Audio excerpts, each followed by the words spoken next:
আসসালামু আলাইকুম, সবাই কেমন আছেন? ডাঁটা শাকটা আমি এভাবে কেটে নিয়েছি এবং এর সঙ্গে লাউ শাক দিচ্ছি। কড়াইয়ে পানি দিয়ে দিয়েছি এবং পরিমাণ মতো লবণ দিয়ে আমি শাকটা সিদ্ধ করে নেব। খুবই উপকারী ডাঁটা শাকের, ডাঁটাও খাওয়া যায়, শাকটাও খাওয়া যায় কচি অবস্থায়। পেঁয়াজ কুচি করে নিয়েছি এবং কাঁচামরিচটা ফালি করে নিয়েছি, এবার সিদ্ধ করতে দিয়েছি। কিছুক্ষণ সিদ্ধ করে নিব। বাগার দেওয়ার জন্য রসুন আর মরিচ, শুকনো মরিচটা নিয়েছি।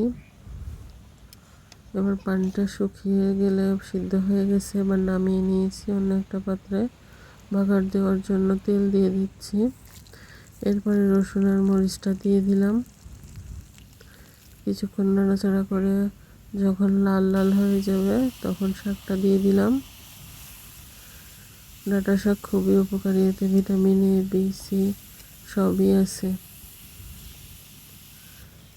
এর ডাঁটাটা আমি রেখেছি অন্য একটা কিছু দিয়ে রান্না করব, তাই ডাঁটা শাকটা হয়ে গেছে। এবার পানিটা শুকিয়ে গেছে, এবার একটু উড়কি দিয়ে একটু শাকটা ভেঙে দিচ্ছি, ভর্তা ভর্তা টাইপের হবে।